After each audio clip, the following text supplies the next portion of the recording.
This is CUNY TV, the City University of New York.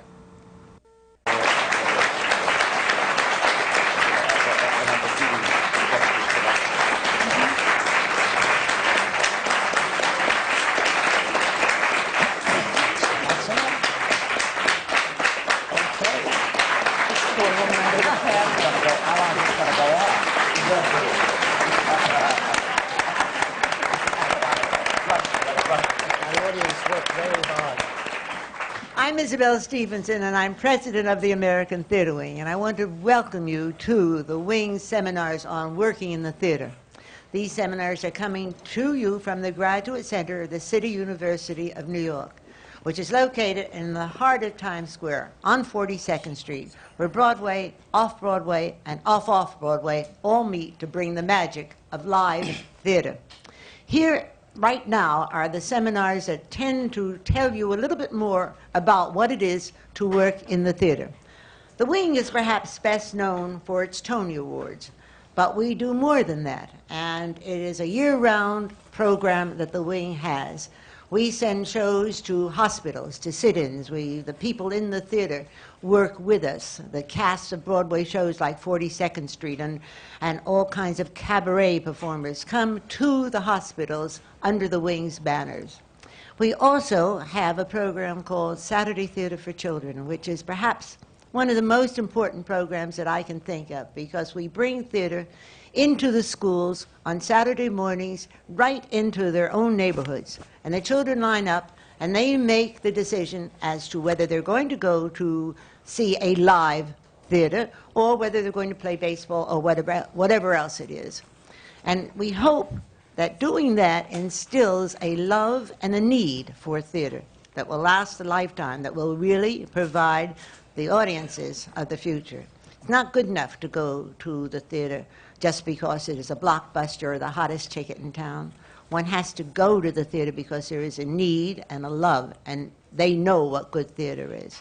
So that's what we're hoping will turn about, and we have already seen much of this take place. And then there are these seminars which comes out of the Wing School program. It's a wonderful, wonderful program where we tend to bring you a behind-the-scenes look on what it is to work in the theater. The performers, the playwrights, the directors, the scene designers, and the lighting people, and the producers all come and discuss how important it is to know each other's craft as they work in the theater. So because we have a wonderful panel and we have marvelous co-moderators, I am now going to introduce to you Jean Dalrymple, who is a member of the Board of Directors of the American Theater Wing, and one of the most knowledgeable people I know in the theater, who has done almost all the things that we talk about. And Ed Wilson, who is a wonderful critic and is perhaps doffs his critic's hat right now and becomes just a lover of theater, as we all are, and a knowledgeable one at that. They, in turn, will introduce the panel to you. Thank you very much for being here. Ed? Thank you. Thank you, Isabel. As you say, we have quite a distinguished panel, and the first person I'd like to introduce is on my far right, an actress who was born in Canada and now lives in the United States, but won fame really initially in Great Britain, where she was a member of the National Theatre and the Royal Shakespeare Company. I first saw her 10 years ago playing Susan Traherne in David Hare's Plenty. It was an incredible performance, and she won the London Critics Award as the Best Actress of the Year for that. She later performed it at the Public Theatre here and on Broadway. She received an American Theatre Wing Tony nomination for that, and also for her performance in Moon for the Misbegotten. She has been a film actress as well in films such as Eye of the Needle, Dracula, and Without a Trace. She has been on Broadway also in Serious Money, and currently is in a play, Spoils of War, Miss Kate Nelligan.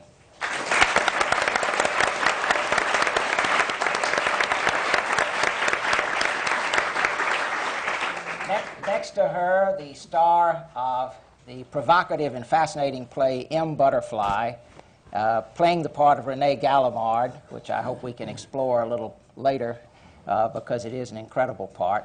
An actor who has played on Broadway in a number of productions. He was nominated for an American Theatre Wing Tony Award for his performance in Bent. He played Salieri in Amadeus.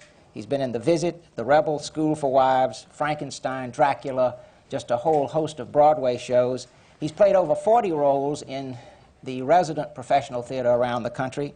He's been in a number of films, Wild Party, A Little Romance, First Deadly Sin, and many more. And he's been in a number of television shows, including specials Cain and Abel, Strange Interlude, Winds of War, and Remembrance, Mr. David Dukes.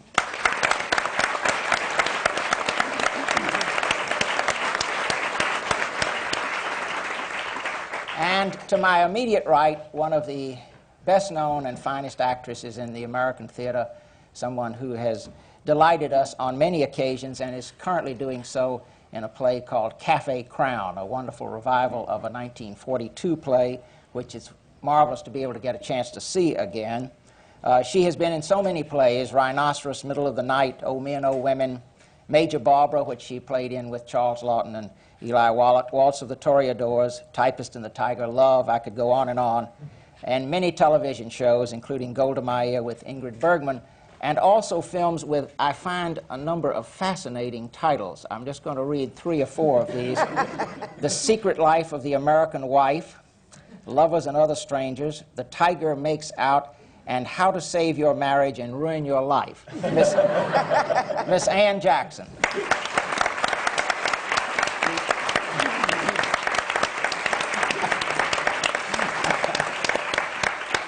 Jean. Yeah. On my left, far left, is an absolutely marvelous actor who goes easily from classical roles, Shakespeare and so forth, to modern plays like the one he's in now, which is Checkmates.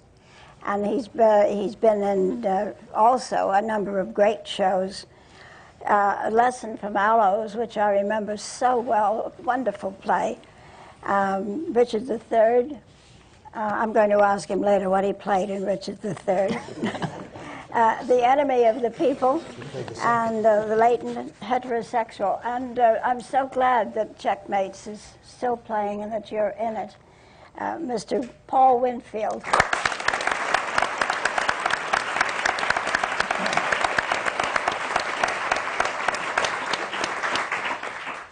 Now we have an actress who has been an actress all her grown-up life. And she's acted in every, and I mean that, on and off the stage, she is an actress. And she loves being it.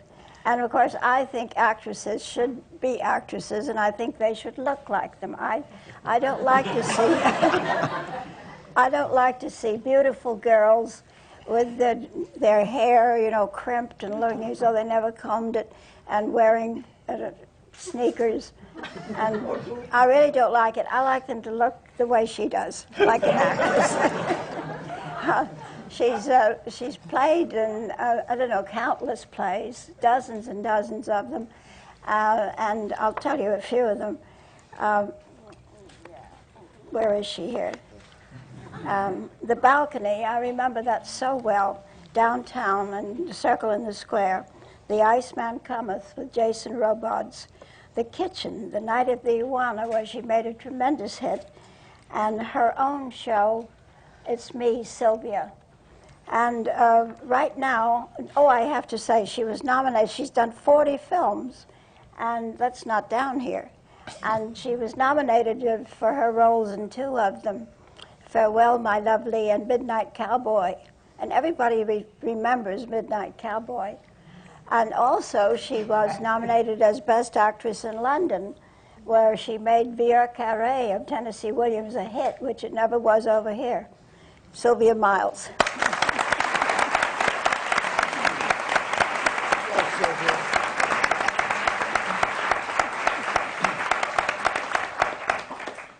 And I fell in love with this man many years ago when he played Eat a Horse, Mangiacavallo, in the Rose Tattoo with Maureen Stapleton. I did the Rose Tattoo later at the City Center with Marine Stapleton. I couldn't get him because he was working in London. But I got another very good actor, and I said, did you see Eli in the play originally? He said, yes. I said, will you please play it exactly the same?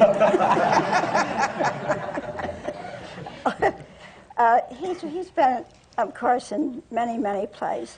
And I remember him not only in Camino Real. And did you call it Real or Real? Either way. Yeah. No, because Tennessee Williams told me it was not Real, Camino Real, which is Spanish, because that means the royal way. And he said, I was writing about the real way, the nitty-gritty way of life. So that's why I asked you. I remember him, too, in The Typist and the Tailor, which was the first, Tiger, the first time that I saw him with his wife, his wonderful wife. And isn't it great that they're playing again together, and they're down on a big hit? And it's by Highcraft, who would be so happy if he could see this wonderful revival. I was really very moved also by the setting. I hope you move to Broadway so you all get Tonys, but I do think that Santo Loquasto deserves a Tony for the wonderful set in Cafe Crown, which of course was the Cafe Royale when I used to go down and visit it with Judd Harris many years ago. Wonderful Eli Wallach.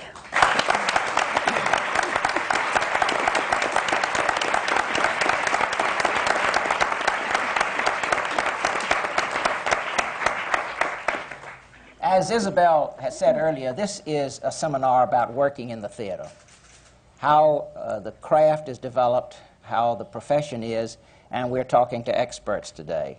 And since we're talking about working in the theater, I think it would be nice to start off asking each person here to tell us a little bit about how they got started in the theater.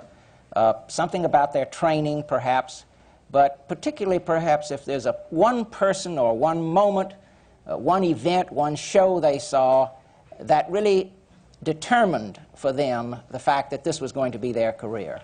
That decisive incident or person that affected their career and started them on this path. And I'd like to start with Paul. Oh, good. So prepared. I guess, well, basically, I'm a West Coast actor. I've been acting for almost 30 years now, but this is really my first time on Broadway, as it were. It takes us a little longer to get here, I guess. Black actors. But I started basically in the academic route. I went to college, studied different kinds, all on the West Coast, UCLA, University of Portland, Stanford, all of them, and kicked out of the best. But I really found academic theater really sort of fascinating at the time, and since I don't sing or dance, my parents, my teachers all said, well, you best get in it. I mean, if you're going to go into the theater, the only place you can really fit, or at least make a living, would be in academic theater, because there weren't many opportunities, at least that I was aware of, that they were aware of, for black actors, and particularly if you wanted to do the classics or whatever. Well, I was going that route, and it was about, I guess, in the early 60s when the civil rights movement basically came, and if I really owed anyone for my career, I guess it would be Martin Luther King, because he sort of brought the whole civil rights movement into the living rooms of white America, and there was suddenly this interest in these people who before, I guess, could have been living on the other side of the moon. But in terms of who were these people who would risk having hoses turned on them or dogs being sicked on them just for the right to vote or to sit at a lunch counter, things that we take too much for granted today, I guess. But at that time, Hollywood also became somewhat interested in black Americans, and the television industry opened up a bit. We saw a few more black faces on commercials, on TV shows like Julia with Diane Carroll, a few movies, not a few, but a lot of suddenly black movies came into Vogue, and I happened to be there at the time, luckily, and had training in the theater. I guess my first really big play was Leroy Jones's Dutchman and the Toilet that Burgess Meredith directed in Los Angeles. We toured it in San Francisco. In terms of people that I've worked with that I really found fascinating, and I've learned, I guess, the greatest from was I was basically a spear carrier, or the third knight in King Lear that Morris Karnofsky did at the at that time it's called the LA Group Theater in Los Angeles, that John Houseman, who recently died, directed. But I stood in the wings every night. I mean, it was his performance as if I saw it yesterday. It was a combination of the method, of classical acting, fantastic vocal control. When he says, you know, let me not be mad, he did a thing with his voice that really went up, and it was like a piano wire breaking. It was an education. And the other education, I guess, was Zero Mostel in The Latent Heterosexual. I saw how great comedians get laughs, no matter what. He would set them up, bip, bip, bip, and whether the audience heard the punchline or not, they knew they were supposed to laugh on this particular time. That was another education for me. I guess I've learned a lot by watching and also by doing. I've done an awful lot of plays in Los Angeles, over 25 of them at the Mark Taper alone, and I was also in Los Angeles when the theater was just, small theater, was just developing, and it was a lot of opportunities to do that. So there's really no need to come to New York, I kept telling myself. But that's basically it. Right. Sylvia, Oh, well, when did you start being this actress that you've I originally started, I was going to be a set designer. I was an art major, and I was studying at Pratt Institute, and I think I was one of the last students of Norman Bell Geddes, who kept telling me that there was no future really for a woman in set designing because it was kind of like a family tradition handed down and so forth. But he said, if you want to, then get a job working as an assistant or, as, you know, apprentice to a set designer. So I was 15 and a half years old, and I got a job as the prop girl to the set designer of a small theater on Long Island. And he sent me out to buy the props, and I paid $90 for them. And at the end of the week, I went to the producer with the bill of the $90, and he said, well, this is stupid. You don't buy these things. You know, you borrow them, and we give them a credit in the program. I said, but we've already used them. Where's the $90?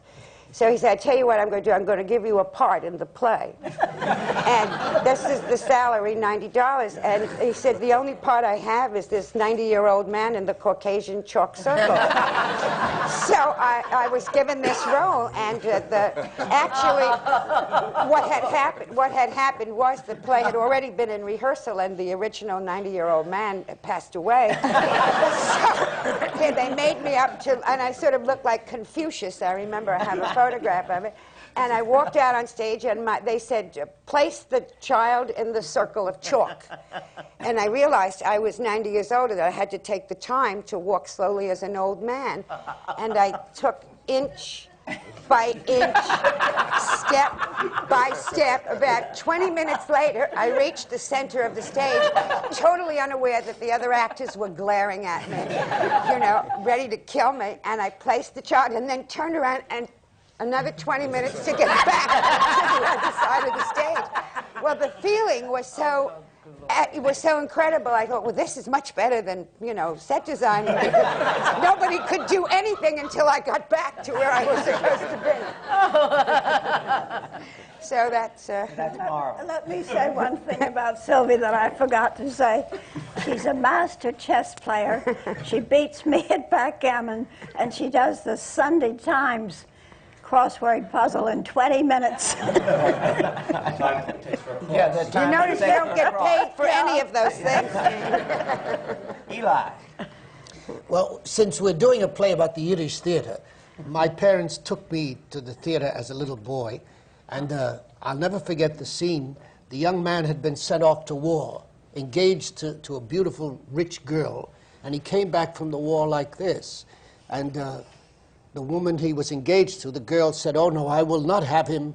I will not have him. I will not have a damaged person. But the poor girl who really loved him said, I'll marry him. And he went, ha! And I jumped out of my seat and said, I'll become an actor. Anyway, I went off to the University of Texas as a young boy from Brooklyn. And I ushered at a theater there, and Walter Houston was playing in a play, Dodsworth.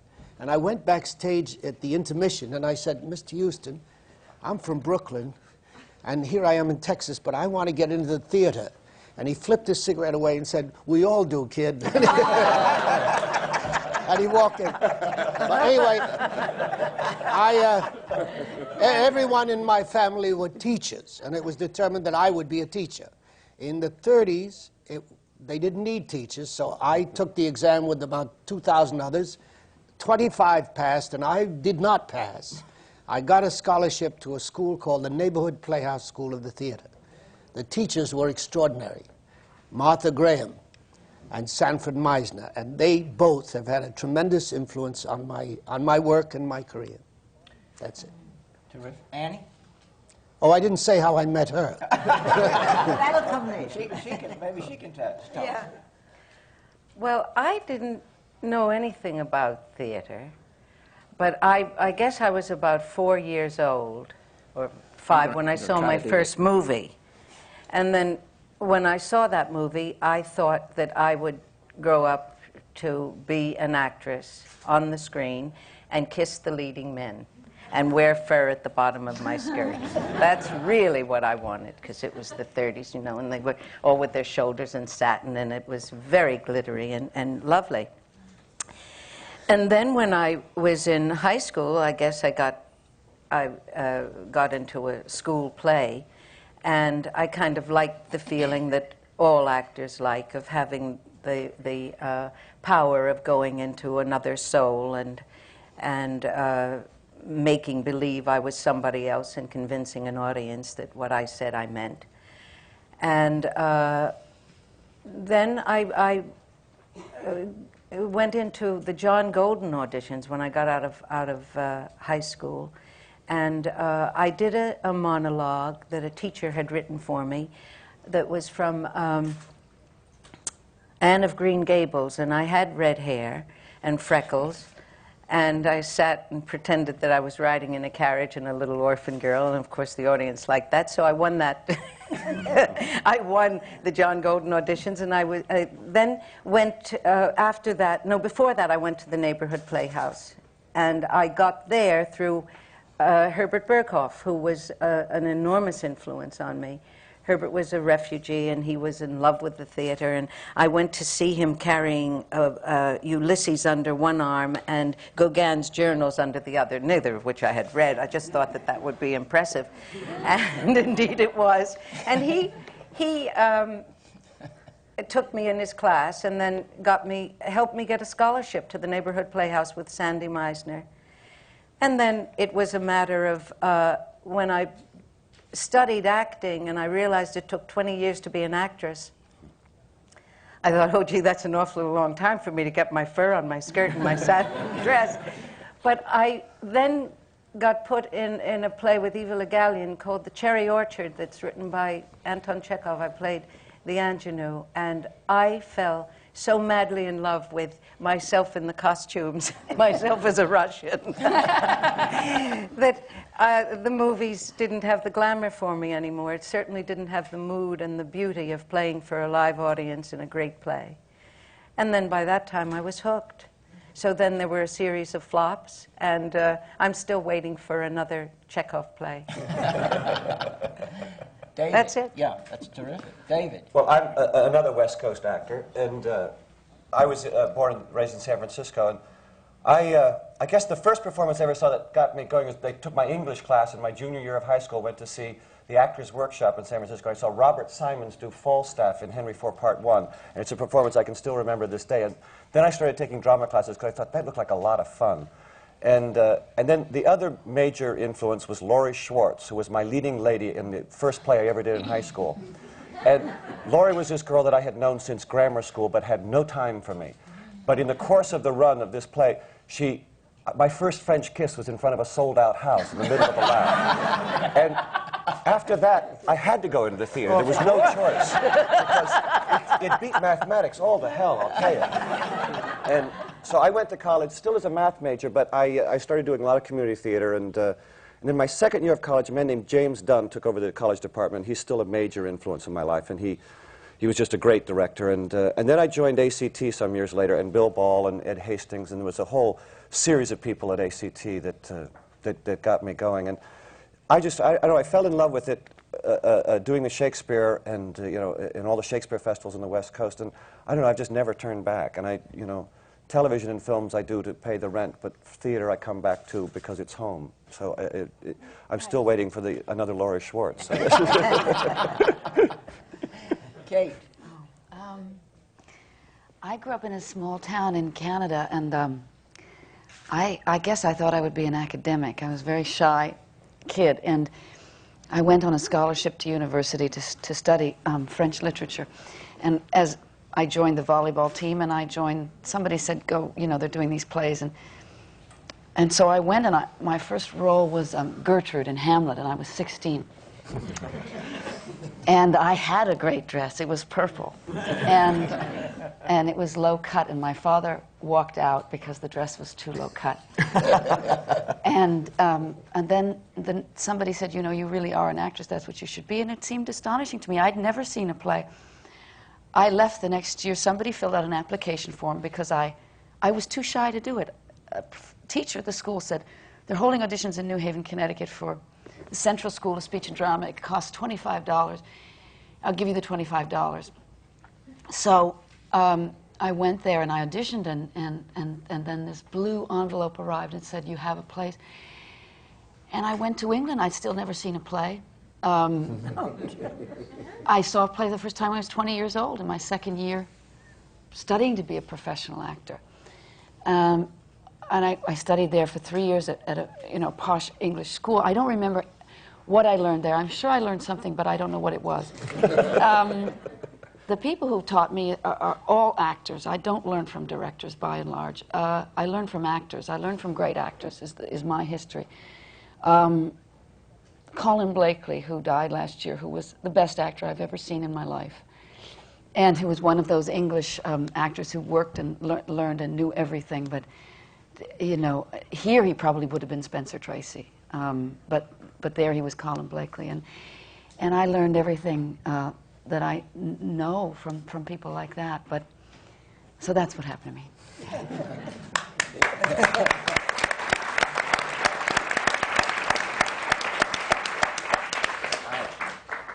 me.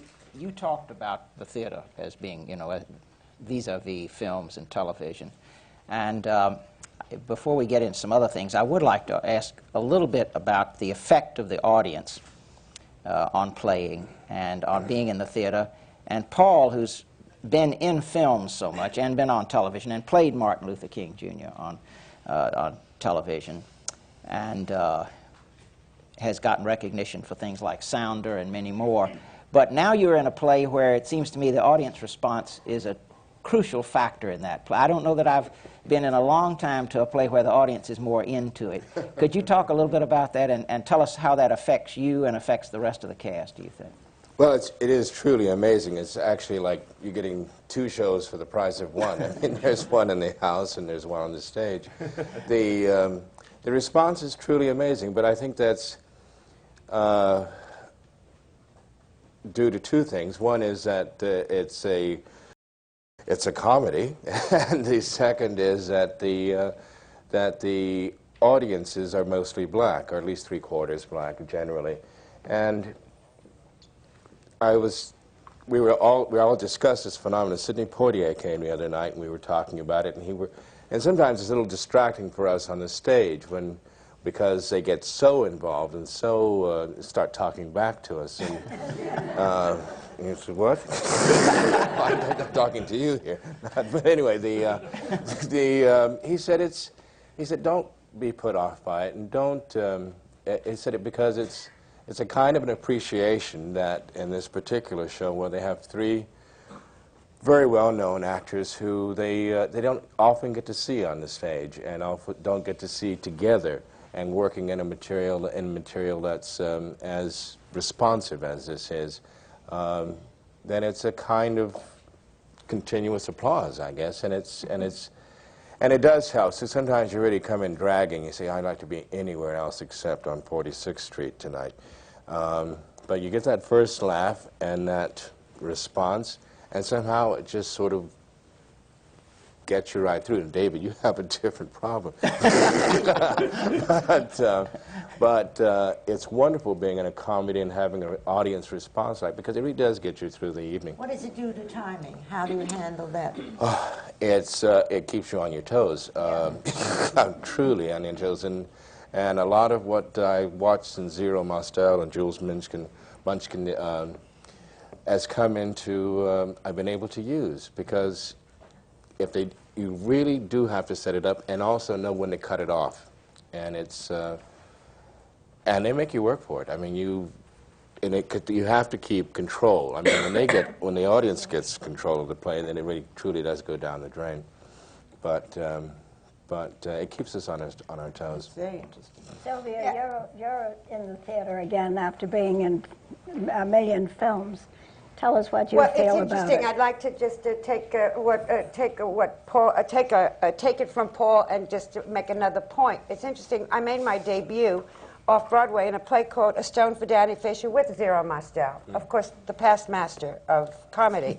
So it was a great, and I played opposite, ironically enough, Sidney Pollack, who subsequently became a rather famous film director, but he had been the sidekick or associate or assistant to Sandy Meisner at the Neighborhood Playhouse.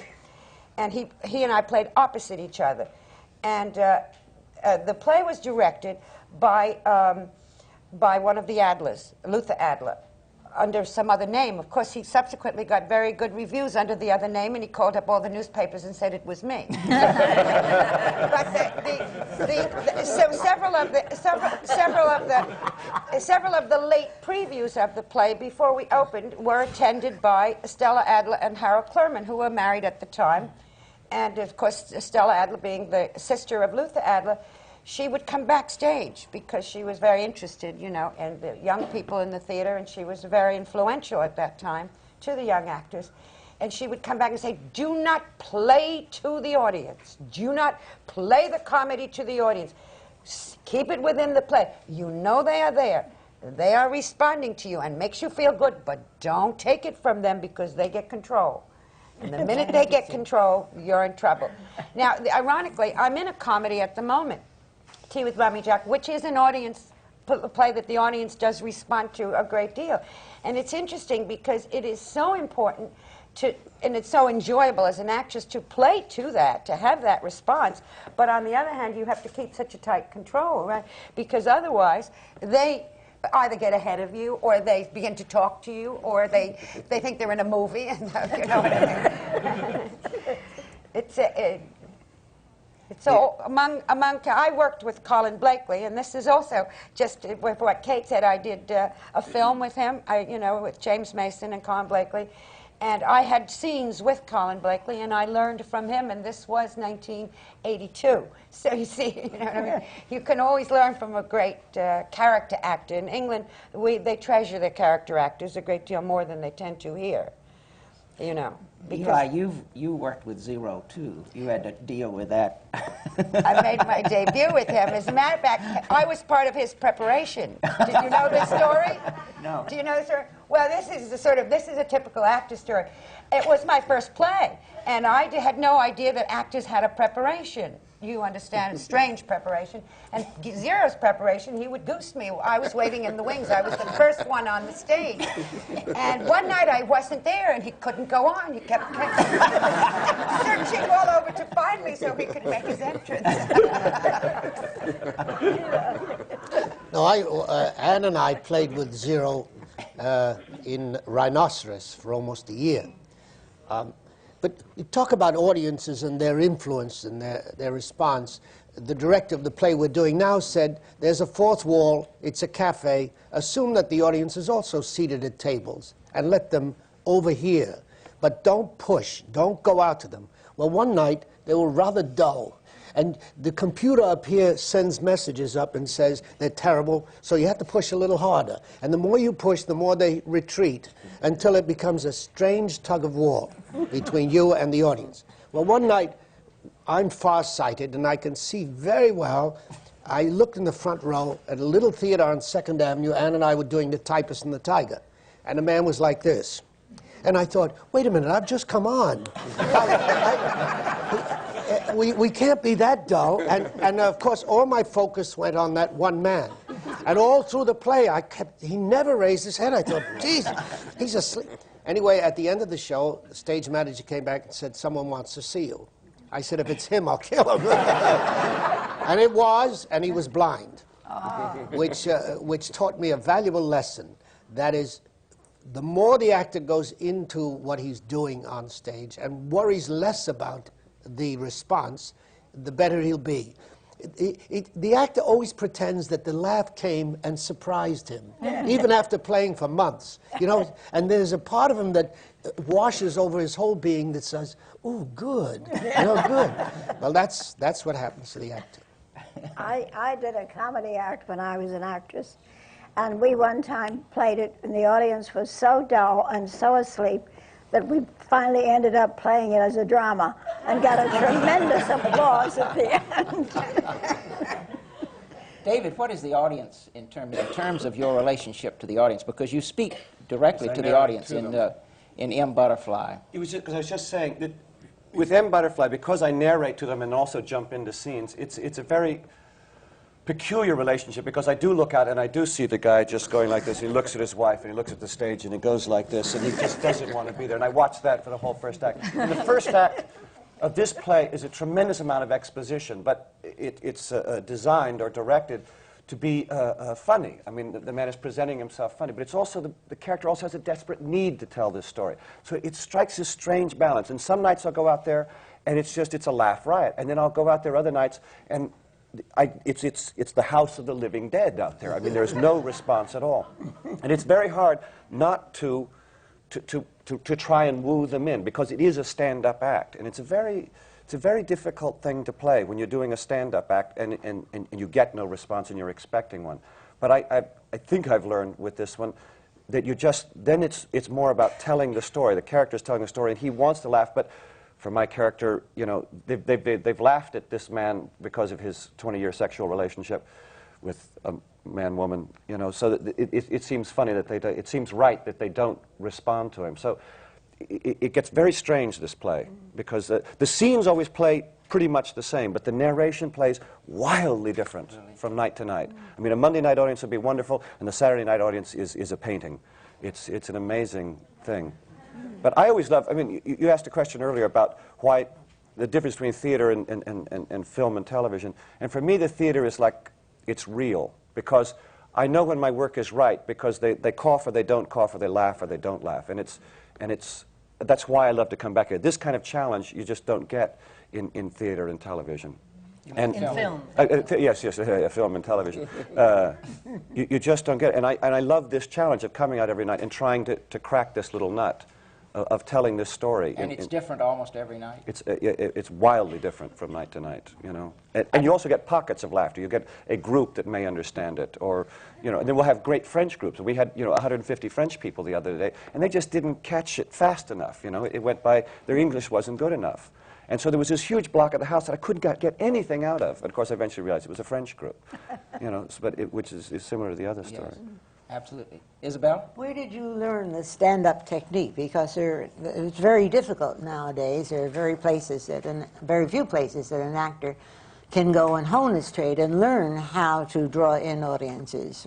Well, I did a little of it when I first started in the early 60s. I played a couple little clubs in San Francisco and whatnot. And I guess my first one was, you know, giving a current events report in social studies. It would, you know, a 3-minute report that would go 40 minutes, you know, and keep them laughing. But I think that's where it started, and, you know, the variety club, you know, the variety contests at summer camp. That's very important to have that kind of thing. Well, being able to play an audience, yeah. Kate, you've been, in terms of Spoils of War, you've been at second stage, and then in Toronto for 6 weeks, right? And in New York. And what is the adjustment like in terms of the audience? Are you having to find this, or has there been some consistency about audience response? No, none at all. I've figured out that the more people pay, the harder they laugh. They're paying a lot more on Broadway, and they're laughing a lot more too. Oh, really? Yeah. Downtown. I mean, uptown. I think downtown, because when we were at the little theater at the second stage, you know, they didn't pay enough. I'm always. This is one of the first chances I've got to speak dialogue that's meant to be funny. That's right, because you've played a lot of serious characters. Yeah. And because it's taken so long for me to get a part like this, I am just suffused with gratitude at a laugh. I mean, my whole being is just, I want to get on my knees. Thank you, thank you. Thank you. Everyone said I couldn't do this, and they're wrong, aren't they? I love it. But it is deeply corrupting. It's quite true. It's very corrupting, because it's like a carrot. It's like the rabbit and the carrot. Or if you don't get a laugh, it makes you crazy. And of course, you're forced and do all that. But it's exciting. It's an awful lot more fun to get laughs. Right, you've done a lot of comedy, obviously, and in terms of how did playing with him? That's the biggest comedy of all. I like serio comedy, you know, where they laugh and cry. I don't know. You know Edmund Gwynn, who was a marvelous character actor, was dying. This is a story that all actors know, and it's, I think, what we're talking about here. And this director came to see him, and he was really in the last phase of life. He had cancer. And the director went to the door, and he said, looked at all the tubes in Ed Gwynn, and he said, "It's rough, isn't it, Ed?" And Ed said, "Not as rough as comedy." Well, and I mean, nobody can analyze why that's so, but it's in comedy, you really do have to go for broke, and you really do have to listen and create that moment. When you're doing tragedy or you're doing a drama, the audience is respectful of whatever pause you take, and they go along with you. You may take the pause because you don't remember your next line, but they don't know that. If you take that pause in comedy, you have killed the laugh and are dead. If you walk into another person's laugh, you have thrown the timing of a play. This is what makes it so delicate, and what makes actors so interdependent on each other. And it's why we have such fun, I think, Eli and I, playing together, because we protect each other on stage, you know, for laughs and things. I mean, if I ever walked into one of his laughs, forget it. I could not go home that night. I could not. I mean, the look I would get, I can't describe it to you. Look at the look right now. Yeah, oh, yes. Oh, that's it. That's it. His eyes get narrow when they come close together, and I get very frightened. Once I broke up on stage. Oh, God, once. I've done it a couple of times. But I was in a play that was a very, very funny play called Love, L-U-V. And I broke up on stage because a man in the audience... don't forget, Alan Arkin was in this play and sat on my lap. For starters, that's funny. There was a man in the audience whose wife evidently went into the bathroom whenever they had a fight. And so I had a line where I said to Alan, when I was trying to dump him, I say to him, what do you think I was doing in the bathroom all night? Well, this man in the audience evidently had a wife who went in and cried, and he got so hysterical that he fell out of his seat. And I knew that I had to say the line again. Well, so I couldn't help it. The audience was screaming with laughter, and I started to laugh, and I said, "Oh, I'm sorry. Oh, I'm sorry," I said. I said, "Let's all have a good laugh," and then I went back in the play. Well, now, Eli unfortunately comes on the stage after that, and the audience was under control. They loved it. They gave me a round for admitting that I couldn't go on. Alan and I were in control, and he comes on and says, upstage, spitting at me, amateur. I'm facing the audience, and I laughed again. Now, we had a date with, I'm going to name drop a big one. You ready for this name? With Sir John Gielgud. And Sir John was playing in Tiny Alice at the time, and we were meeting him in Sardi's, and of course Eli said, I'm reporting her. He came off stage fuming. I mean, there was smoke coming out of his nose and eyes. He said, I'm reporting her to Equity.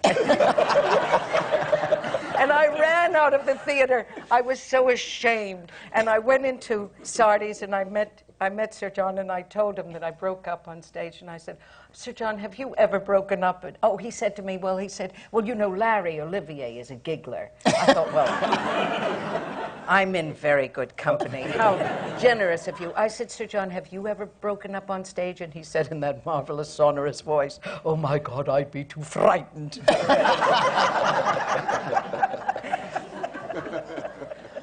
That's comedy. Okay. What happens to you, Eli? Not Annie, but somebody else. Well, this truly happened. You talked about addressing an audience, and for 2 years I addressed an audience in a play called Tea House of the August Moon, both in London and here. And half the part was in Japanese, and I was always terrified that some night a Japanese would stand up and point at me and say, liar, you know. So there were 4, I could see very well, and there were 4 in the front row, and the captain in the play says, tell the natives there's going to be rice for everyone. And all the Japanese went out of my head except the school will have 5 sides like the Pentagon. So he said, tell them there'll be rice. I said, the school will have 5 sides like the Pentagon. And the Japanese in the audience thought I'd gone crazy, and so did the actors on stage. That was one communication with their audience. The other was, I came out one night in London at Her Majesty's, and sitting in the front row was Winston Churchill. And I bowed as the interpreter, the little Oriental and Okinawan. I bowed, I looked straight at him, and I was as close as I am to Paul, and I bowed. And he had a hearing aid, and he went like this, and I didn't know if he turned it off or on. Well, never was there more communication with one person in the audience. You've all talked about how much you've learned from other actors. But Annie said something about it takes 20 years to be an actress. And what happens in those 20 years? Where do you go to learn this fine timing that we're talking about now with the audience, of comedy, for example? Where have you been? What have you been doing? Acting. Where? In front of an audience anywhere. Yeah. In front of an audience anywhere. Here. Have you think this is how I really talk?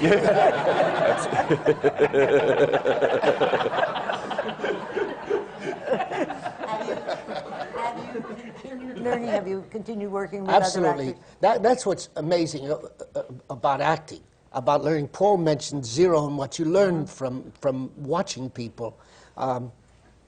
You pick up odd things. I think when an actor is most relaxed is when he's at his best. A lot of things have been stored up here. If I put a bowl of oatmeal under someone's nose, they don't have to do anything, but they will evoke memories of all kinds of things, or flowers, or smell, taste, all the senses are in play. Now, I've been trying to get a laugh in this play. Now, we've been playing since September 27th. I have not succeeded.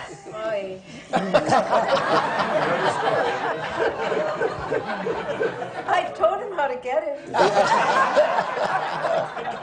Oh yes, we have an agreement. You see, it is. The agreement seems to be that she can tell me anything, make suggestions. As soon as I do, the hair stands up on the back of her neck, and it's, don't tell me, and don't, how dare you destroy me, and so on and so on. So, It's the same thing out at the theater. yeah. Once we had a fight on the way to the theater. We were doing a two-character play, and we had this fight, and I'm driving, and driving with Anne is an experience. So I finally left the car on 70th Street, got out, slammed the door, and said, you take the damn car, and you go to... So she went. She didn't have her glasses. She got there about 5 minutes late, and I'm sitting at the getting made up. And the lady who worked for both of us in the dressing room, the dresser, And Anne looked in the mirror and said, tell him I never want to see him again. And I said, you tell her I don't care, that she's going to tell me how to drive. And so we get on stage. I've kidnapped her, tied her in a chair, and said, shut up. Well, it had an extra added And she talked about breaking up because she looked at me and had a line. She said, I have a husband and 2 children. I said, I don't care. She said, don't you love anyone? I said, myself. She says, no, besides yourself, your mother. And I went, ugh. And then after that, she says to me, You have kind eyes. yes, her line was, you have kind looking eyes. And I gave her a look, and she broke up. What brings you back on again? How do you get back into character? A look from her. Were you about to tell us about getting a laugh that you've been trying since I can't get it. I'm still working. Oh, you are? I see. But she's told you how to do it. Yes, she has. And it doesn't work. Because he doesn't do what I do. Do they You teach you cannot that? go for the laugh. I mean, he knows that, right? You have to break the pattern and start all Was over it again. the famous Alfred Fontaine story about he used to get a laugh on something about asking for a cup of tea, and then he slowly lost it over the course of the run, and then he started working it, and he finally, in the dressing room, I've tried it. She says, why don't you just ask for the tea and not for a laugh? That's it. Yeah. And it, it eventually got it You are back. clever. Yes. If I could only Ask do for it, the it's... tea. Yes, of course, if you can only do it. Yeah. Well, you don't have that problem, apparently. Well, no, but it's interesting in terms of trying to get laughs on working in film. It's very different, and I learned from some real masters. I had to do a scene. I was playing Diane Carroll's boyfriend, and we were supposed to have this fight, and the director kept saying, well, it's not enough in it, more. Some more. So, I mean, he was telling her that, basically, and being trained in the stage, I mean, well, maybe I'm not giving her enough for her to come back, and so my performance got bigger and bigger and bigger, and finally, when it was aired, I saw it, and I was waiting for this great fight scene. She was perfect. She had a little fire in her eye, but I looked like Quasimodo. I mean, it was... And I said, oh, we had to change this to fit into this little box, which took me, I'm still working on it, trying to get fit into, you see other actors and you say, gee, they're not doing anything. And then you see it on film, and it's a revelation. It's an ongoing process. Sylvia gets a lot of laughs these days, Yeah. Especially in the new play, Crossing Delancey. Tell us about that. Well, it's interesting because before, I think David mentioned something about, having this, desperate need to come back, to the live stage like we all do because of the maybe sterility of you doing it behind the camera and so forth. But I've always found, somehow or other, it's the only way, particularly if you're doing a comedy part in a movie where there is obviously no audience, and it's not so much that you're playing it to the audience, but I found for some reason or other, if I were really into it, so into it, as in a stage performance, not a motion picture performance, literally, because I don't do anything different. The only difference is because of the medium, I've learned to maybe control the physical amount of effort that I will give. I won't, make faces or be grotesque or something on the screen because the littlest bit will look that way anyway. But I find that the crews are watching like you are on the stage. Yeah. And generally, if you think of yourself, in a sense, doing that as a theater performance, the feedback will come that way, for that kind of if that you're kind lucky. of thing. If you're lucky. But no, I don't. They can be pretty jaded. But I don't do too much television. I do mostly motion pictures, and for some reason or other, when they do hire legitimate actors, the directors that hire them, they really expect you to give a legitimate performance. Yeah. By the way. Yeah. Since we're talking about audiences, have you talked to the audience that's coming into Checkmates? This is a new kind of audience coming into Broadway theater. Have I talked to them directly? Yeah. We have question and answer things after certain shows, yes. Do you think they're going to continue coming in? Well, I certainly hope so. Well, I do too. Yes, that's why I'm but asking. but I think it is, and it's been increasing, and because we don't do much advertising, it really is Certainly purely it's a word of mouth, and it's Yeah. word of mouth show that is literally grown every week. It's very gratifying. Good. That's very good to have a whole new audience come in to Yep. Broadway. We're going to have to take a break at this point, and we're going to ask for questions to the panelists. So at some point, make sure that you have your questions ready and give it to someone from the American Theatre Wing who will come by and say, please have your questions, and hand it to you. Don't go far away. Just stand up, stretch, and come right down again. Thank you. What is the ashtray doing there?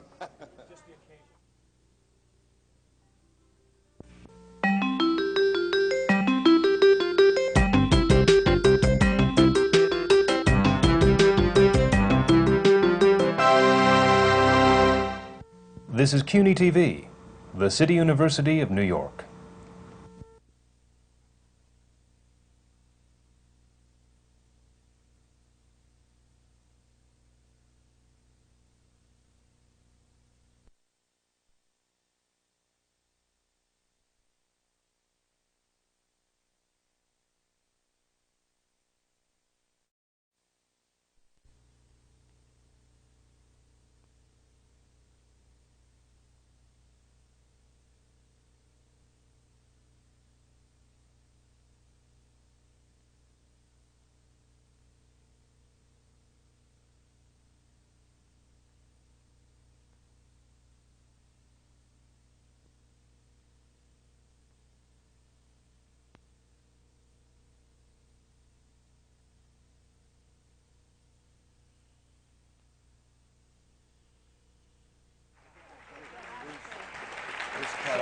She didn't even like me. I'm the one We're continuing our discussion on what it is to work in the theater. I'm Isabel Stevenson, and these seminars on working in the theater are part of the Wings program, and they're coming to you from the Graduate Center of the City University of New York. We're going to go right back where we left off on how you handle an audience and how the audience handles you with this splendid, splendid panel of performers. Jean, would you like to pick up from here and go right on? Where were we? So let's go on. You start. Well, the question was, how do you handle an audience, or how does an audience handle you? An audience begins to expect, you set up, I have set up a certain personality here, and Sylvia has, and Eli has, we all have. And so you expect us to say something funny to you at some point. So if we change and suddenly become serious, the audience says, oh no, that's not what we were promised. We were promised a good time and fun with this character. That happens in a play. You have to, that's why we were just talking about getting laughs and style in a play. The actor does not set the style. There's no such thing as playing style or playing nobility. You have to play the situation that the writer wrote, and through the other actor that you're playing with, it has to go through that actor to you. We pretend you're not there. We both know you're there, but we are trying to do something to each other to make the scene, so that you... Acting is, in a sense, and especially in comedy acting, you say, what did so-and-so say to you, for example? You say, it's not what so-and-so said. It's the way he said it. Now, what does that mean? It means that the way he said something made you respond in a certain way. You say, he's a very odd man. And you say, why is he odd? I don't know, it's the way he looks at you. So you notice it's never the words or the things. So that is in comedy acting, I think, probably one of the most important things that an actor has to learn to do. To listen, to hear, and to play the situation, to create that situation with the other actor so that you, the audience, are overhearing. And that's when you have the most fun. Well, Eli, do you want to argue? no, I don't. No. I don't. Actually, we were at a benefit. They were honoring Mike Nichols, who's a master at comedy. And the master of ceremonies was George Abbott, who's 100 years old. And he had directed a young lady in a play, and she said to him, Mr. Abbott, This is the story Nichols told. Mr. Abbott, I've lost a laugh. I used to get a laugh. He said, where? She said, when I use the phone. You remember when I go to the telephone and I dial? And Abbott said, show me how you do it. So she went over and dialed. He said, I'll tell you why you lost the laugh. You dialed the wrong number.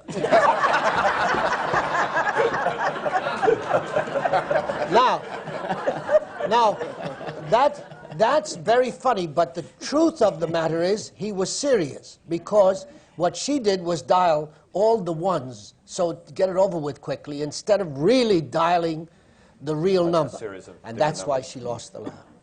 I remember a story Stella Adler once told, where she had to murder somebody on stage, and when she went to get the knife, it wasn't there. And there was a bowl of fruit. And without stopping any of the original motivation or whatever it was, she grabbed this banana and she killed the guy with the banana. Now, the point of the story was that nobody knew that that wasn't the way it was supposed to be, and nobody laughed because of the fact that she didn't change the behavior to do. So it's in the same way. If the motivation or the reason that you're doing whatever you're doing is for real, it will always, in comedy, it will always evoke the response, whether it's a large laugh, whether it's a small laugh, whether even the laugh isn't there. The rhythm of it will still be instilled in the audience if it's done for real. For the effect, then you always lose it. And the audience, by the way, is the first one to get that. And they hate you when you do that. Well, that's, I think Annie said it before, is it's important that the audience realizes that what I say, I mean. And that's the whole crux of what you're saying. But it takes a lot to get to that. And I'm going to keep coming back to where you were before you got to that. Eli, talk about the theater. Well, I met two young men who have been honored in Dallas, Texas. They're budding actors, young actors, and they come to New York, which is huge, which is a jungle, a maze, and you think, how do I ever get started? The theater is shrinking. I can give you all the negatives, and still there's some little part of you that hopes that you alone can come back and rejuvenate and revive the theater. That spirit in young people is wonderful. It's like those big seals. The young seals always attack them, and drive them off, and then they go king of the hill. I think the theater has been a fabulous invalid for a long time. And to quote John Houseman, who just died, if God looked down and said to him, John, you've got a choice, never mind, what would you pick of all the media? He'd say, I'd go back to the theater. It's the ultimate challenge. We have two daughters who are actresses, and every time they're rejected, we go home and Ann says, why do we have to live through it twice? But you must have built within you that spark which says, I will not be rejected. I will make it. The way it seems to me now, with the shrinking Broadway theater and the price of tickets and so on, is to go to the regional theaters. Booker T. Washington, a famous black scientist who invented peanut butter, said... Peanut butter? Yes. He did. Among other things. And peanut oil and so on, who said, cast your buckets where you are.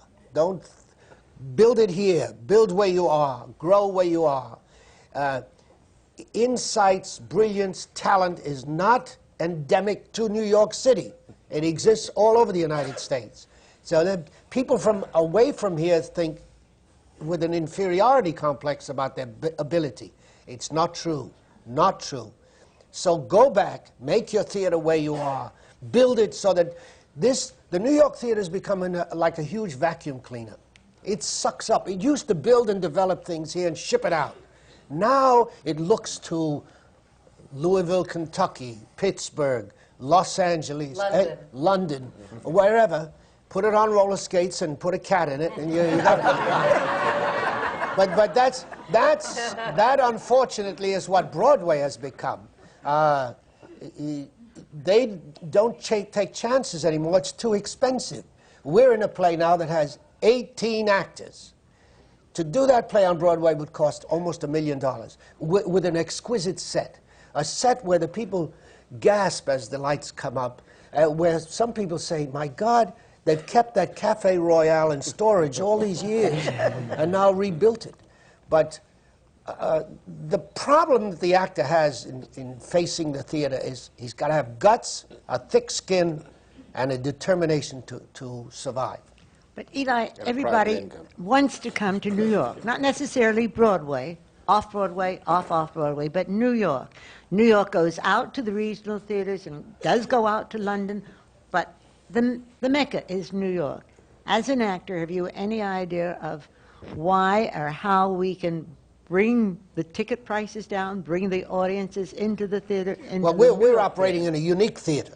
In which, and the audience goes in. You're not cheap anymore either. No, it's $25 a ticket, but he gives away, or he has $12.50 ticket, $12.50 for senior citizens or people who sit on the chairs and wait. But it's only 300 seats. Now, I said to a business manager of a Broadway theater, why can't we move this play uptown and say $25, that's it. All seats, $25, he says. The audience will say, what's wrong with the play? Oh, I don't agree with that. Well, that I can't. Now, I said, then I would take out an ad in the paper and say, top of the line, tickets are $25. There's nothing wrong with this play. We love it, and we hope you will. If you don't like it, we'll give you back your money. The man said, you'll be in an institution. I said, no, you won't. What are you getting? What are you getting? Do you know? And you know, what am I? What is your ticket price? Oh, the top is $37.50. Mm-hmm. And you're getting full houses on it, mostly. So there is that difference in it. Yes, but there's also the gimmick of the line. You know the line on half, right? So you make the price $50, so you sell a $25 ticket. I went to the Schuberts and said, why don't I take out an ad? We were doing a 2-character play called Twice Around the Park. Why don't I take an ad with a picture of those people online, freezing in the snow and the rain, and say, look, don't stand on the line there. We'll give you hot coffee. Come to the box office, and I'll sell you the ticket for the same price. They said, you can't do that. You destroy the whole structure of $50 tickets for $25 tickets. So, well, Isabel, part of the problem is that during the, so to speak, glorious days of the American theater, you know, and this New York was its mecca, the producers and the people who were putting on the plays, the angels, the producers, were people who loved the theater, were theater buffs, were people who were imbued with the love of the theater from the time they grew up, and their dream was to become a producer. So much of it has become a business, and businessmen, and the business practices, corporate practices, that have proven successful in the corporate takeovers has sort of come into the theater. So that, I mean... It's because of the high cost of, right. of so theater that today. Where we should be... We'll get back to working where in the we theater. should be telling these actors who are coming from out of town to hone their craft and to constantly study and to constantly do workshops where actually these things now are done. Most of the productions are done in workshops as opposed to out-of-town tryouts, to associate themselves with a group so that they can learn at the same time. That's very good advice. Neil Simon very good, thank you. Neil Simon wrote a small skit about a room service. A young man, what's his name? Stiller and Mira, they did it. He calls up room service and says, hello, room service, I want a bacon and tomato sandwich, and the bacon should be crisp and so on, and I want Amadeus. And she says, what room are you in? He says, 314. She says, Amadeus is on the 9th floor, and it's booked for a month. She says, well, he says, I'll send you Night Mother, says the room service. He says, I don't want Night Mother. It deals with suicide. I don't want that from room service. He says, what can you have? He says, we'll send you James Whitmore. He'll do anything. We're now going to open this session to questions from the audience. And I don't know how we're going to get in all the questions that people have been wanting to ask this very talented panel here, but we're going to try. Hello, I'm Roz Dunn, and my question to the panel is, what were your best and worst audition experiences in the theater?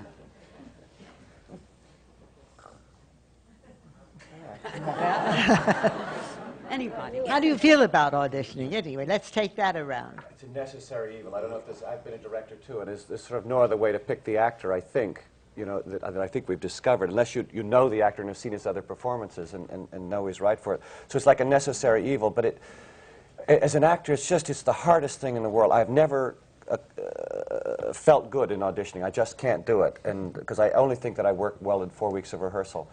But the best and worst, gosh, one of the best was for travesties, where Peter Wood, the director, just came up and we just talked it through. We talked it through this way and to that. And actually, Austin Pendleton for Spoils of War, when I came on audition for that, we just, you know, with he and Peter Weller, we just talked it out. It was just an easy thing where we try this, we try that, and it was like a little rehearsal. And then the worst was probably the first professional audition I did, which was for Bill Ball, and ACT had just come to town, and I remember coming into the new offices were just plywood and half-finished offices. And then you ushered into Bill Ball's office, and it was, you know, carpets and hanging ferns and this 12-foot desk and a model of the Tiny Alice set on the desk, and Bill in one of those rattan, Tennessee Williams rattan chairs in a Spanish hat and his boots, sort of saying, "What do you have for me?" And I said, "They told me I wasn't going to have to audition. This was just a meeting." And he says, "Well, it's not. What do you have?" And I says, "Do you have a collected works?" I did Benedict for Much Ado, and he said, "It's on the shelf over there." So you pick out the thing, and then I remember looking at it and going over Much Ado, and then getting up, and I start, and I say, "I do much wonder," ring, ring, ring, the phone rings. So I stop, and he says, "Oh, no, don't stop. It'll ring all the way through." Okay. And so in the course of my first audition for my first professional company, there were 3 telephones and 2 burst-ins. "Oh, Bill, oh, sorry." That was my worst audition, and I went out of there saying, well, my professional career will never begin, and, you know. Did you audition for M. Butterfly? Oh, yeah, I came in and auditioned for that. I flew in and auditioned. It was very nice, very professional. I got up, I read my 3 scenes, and they said, "Thank you very much." And Paul Sorvino walked up next, and, you know, and then they waited and waited and to finally make a decision, you know, because then they waited till too late, and they only gave me 2 weeks rehearsal in the end because they couldn't make a decision. Well, who else? Eli? Well, Do you still audition? You want to? No, I think of my first audition. For Josh Logan said to me, "I want you to audition for Rodgers and Hammerstein for a musical called South Pacific." I said, "Well, I can't sing. I can't." He said, "You won't have to sing, just read." And I walked out on the stage in this blackness out there, and I said, I read, and he said, "Thank you very much," and a voice said, "Now sing." And I said, and the pianist came running up to me and said, "What key?" and I whispered to the pianist. I figured the only thing to do would be ad-lib. So I whispered to him. He went back to the piano. I put an imaginary coin in an imaginary phone and said, "Hello? I'll be down to get you in a taxi, honey." And I hung up and said, "I can't do it. I got butterflies in my stomach." And they said, "We'll get you a real phone next time." And I didn't get the part. Next, come on. My name is Liliana Komorowska, and I would like to address it to the whole panel. Do you ever get a stage fright? If yes, well, how do you deal with this? I'll answer that.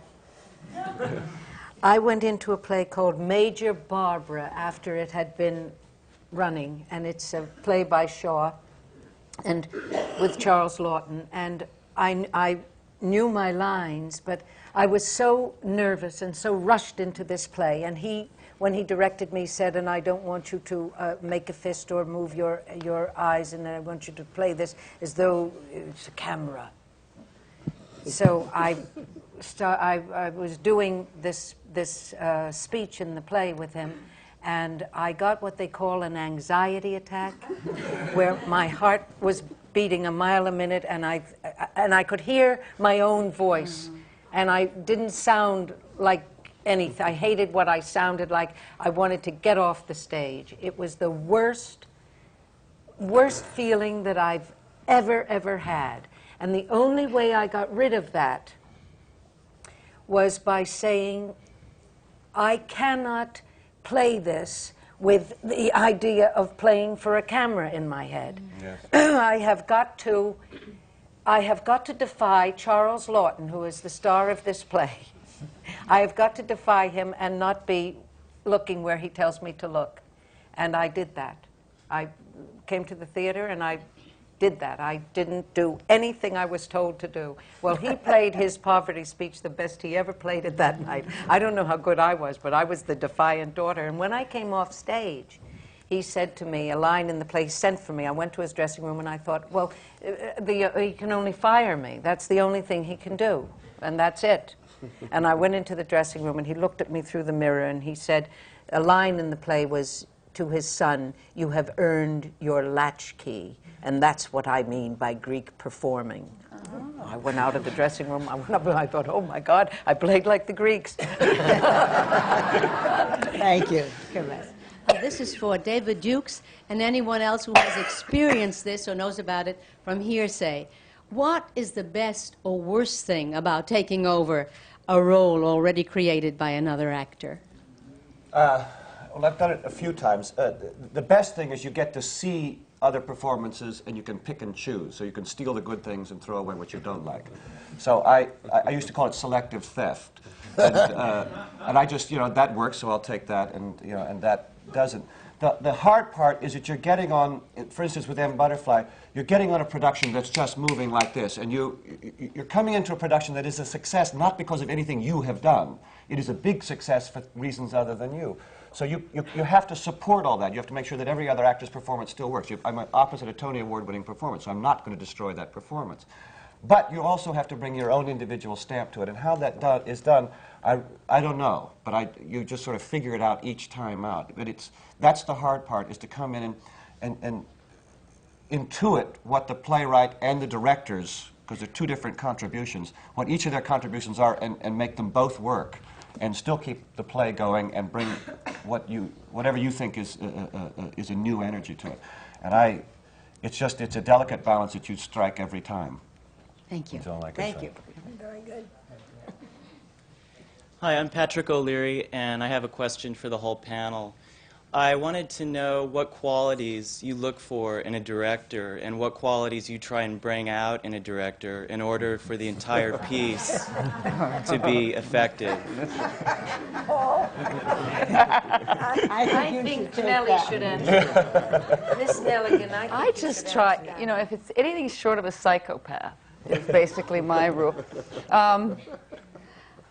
We all laughed because my career has been 90% of my life is not finding the character. It's being able to work with that person who doesn't understand that they work in a way that is entirely different from every other person you've ever worked with. This year, for instance, I've worked with Max Stafford Clark and Austin Pendleton in the same year. Went from a man who told you how many inches a step you should be. 6.5 inches, and if it was 8, you were told. In a production that was wildly, wildly successful, and a director's piece. I mean, Serious Money was a tour de force for a director and an ensemble come. And then to Austin, whose method is entirely to do with patience and non-involvement, except when absolutely essential. It's like being with an ultimate Freudian shrink. I mean, you go years, nothing's said. And